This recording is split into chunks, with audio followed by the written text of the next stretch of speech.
Di dalam sebuah dialog antara Presiden Uni Eropa von der Leyen di India dengan pejabat India di awal April 2022 bisa menjadi pelajaran yang sangat baik bagaimana nanti kita Indonesia yang nantinya akan menjadi negara besar untuk menjalankan strategi bernegaranya. Dialog tersebut patut dipelajari dengan seksama. Kita semua tahu posisi India dalam voting di PBB untuk mengutuk serangan Rusia ke Ukraina adalah netral, di mana India, walau dekat dengan Inggris dan Amerika, serta sangat anti Tiongkok, memilih netral. Bahkan masih melakukan hubungan bisnis, tidak ikut melakukan sanksi ekonomi. Hal ini membuat Inggris dan Uni Eropa mengadakan pertemuan diplomatis ke India. Sekedar mengingatkan, di dalam manuver sebuah negara, maka bermain cantik ala Soekarno itu penting. Namun sayang, hingga 6 presiden setelahnya masih belum menunjukkan jati diri bangsa Indonesia sebagai pemain global. Untuk itu, kita akan menjelaskannya. Kita contohkan India. Sebelumnya, kita jelaskan bagaimana Tiongkok bermain dalam percaturan politik dunia. Tiongkok seakan perang lawan Amerika. Namun transaksi terbesar dagang ternyata Tiongkok impor dan ekspornya ya ke Amerika. Begitu juga Amerika. Transaksi terbesar negaranya ya dengan Tiongkok, baik ekspor ataupun impor.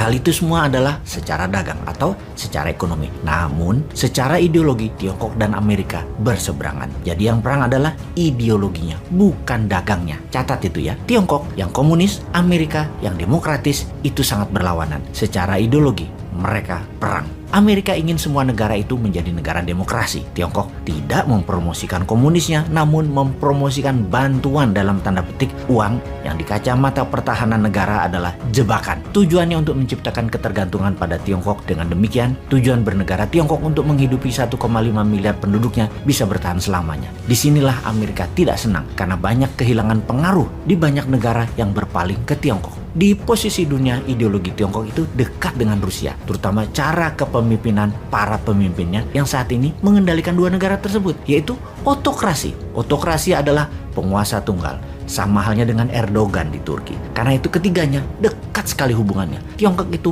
membangun hubungan lebih personal pada mitra negara-negaranya. Xi Jinping dekat dengan Putin, dekat dengan Erdogan, dan Putin juga dekat dengan Erdogan. Mereka telepon-teleponan mungkin tiap minggu 1 kali selama menjabat. Dekat sekali hubungan pribadi mereka. Dan ingat, padahal Turki itu NATO loh ya. Kembali ke India. Ketika India ditekan Amerika dan Eropa Barat, Menteri Luar Negeri India menjawab taktis tekanan tersebut yang membuat ketua delegasi Uni Eropa tersebut terdiam. Ketika dikatakan oleh delegasi Uni Eropa, membeli minyak Rusia artinya membantu Rusia membunuh manusia tak berdosa di Ukraina. Maka jawaban panjang Menteri Luar Negeri India dengan mengatakan, siapa sesungguhnya yang membeli minyak dan gas dari Rusia yang terbanyak? Dari 12% minyak dunia yang dihasilkan oleh Rusia, 70%-nya dibeli oleh Eropa Barat, dan hasil gas alam Rusia, Eropa Barat membeli 60%-nya. Sudah sejak lama Eropa Barat bergantung pada Rusia. Kemudian dilanjutkannya. Untuk membangun kekuatan perang Rusia memerlukan waktu lebih dari 20 tahun hingga kekuatan militernya tercapai di posisi sekarang. Artinya, uang dari Eropa Barat lah yang terbesar membuat kontribusi pembangunan kekuatan militer Rusia untuk menjadi seperti saat ini. Mengapa kalian, Amerika dan Uni Eropa, bersikeras menekan India dan melarang India bertransaksi menggunakan rubel membeli minyak Rusia dengan menuduh membantu Rusia membunuh manusia tidak berdosa? Ini pertanyaan sekaligus pernyataan yang membuat delegasi Eropa dan Amerika diam tidak berkutik. Kikuk, diskakmat begitu. Bahkan Menteri Luar Negeri India mengatakan, sampai hari ke-35 penyerangan Rusia ke Ukraina, kalian masih membeli gas Rusia dan membayar dengan rubel atau emas daripada resiko membuat negara Eropa Barat kalian jadi gelap atau kedinginan atau tidak bisa masak. Kalian tetap berhubungan dengan Rusia. Sekarang kenapa kalian tekan India? Apa hak kalian bangsa Eropa menekan India seperti itu? Kalian sudah memiskinkan India di abad 18 dan 19. Di mana masa itu India dan Tiongkok adalah dua negara Asia. Bahkan India di abad 17-18 tersebut adalah negara paling kaya di dunia. Dalam diskusi tersebut, Menteri India juga menyerang delegasi Inggris dengan mengatakan, kalian Inggris telah mencuri kekayaan India hingga membuat India miskin sebagaimana saat ini. Oh ya sahabat, saat ini India sedang menuntut Inggris dengan meminta kembali apa yang dilakukan Inggris ketika menjajah India. Inggris dituduh telah merampok India senilai 43 triliun US dollar atau senilai 330 kali APBN Indonesia sekarang. Sang menteri pun melanjutkan, kalian Inggris membuat India di masa kemerdekaan selepas Perang Dunia Kedua menjadi negara termiskin dunia. Sekarang kalian mau mengatur India untuk taat pada kalian dan menentang Rusia. India adalah negara berdaulat. India bisa melakukan apapun tanpa ada yang boleh mendikte. Kalimat dari Menteri Luar Negeri India tadi demikian kuatnya sehingga menjadi pembicaraan dunia. Inilah yang kita, bangsa Indonesia, juga ingin mengatakan kepada dunia. Belanda telah merampok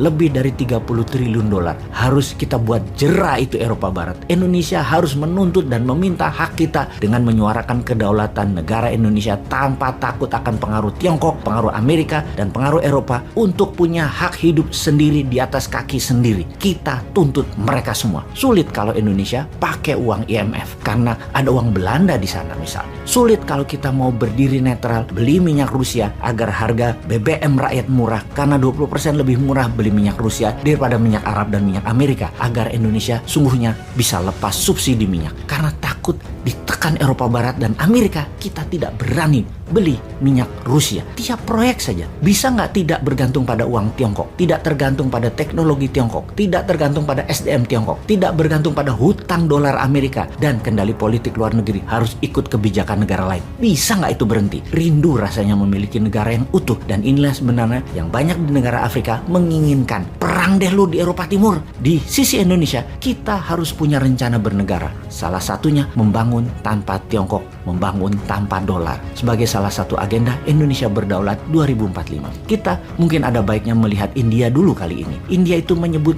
virus corona sebagai virus Wuhan. Ini menunjukkan tuduhannya dengan jelas siapa yang memainkan virus itu. Atau pihak barat menyebut Putin sebagai autokrat Rusia atau penguasa tunggal Rusia. India menyebut Putin dengan sebutan yang terhormat, His Excellency. Sahabat, sebagai informasi terakhir, kemarin Amerika membeli minyak Rusia lewat Vladivostok di sisi timur Rusia untuk dikirim ke sisi barat Amerika, daerah California, yang saat ini harga bensin mendekati $7 per galon atau sekitar 22 ribuan per liternya. Beda dengan sisi timur Amerika yang rata-rata masih $6 atau sekitar 19 ribuan per liter rupiah. Di sisi timur dapat minyak dari Selat Hormuz lewat terusan Suez tentunya. Jadi akan mahal kalau dikirim ke California. Mending beli dari Rusia dan Amerika bayar pakai dolar Amerika lagi. Aneh kan dunia ini? Makanya pada sekolah di Lemhanas dulu deh baru jabat.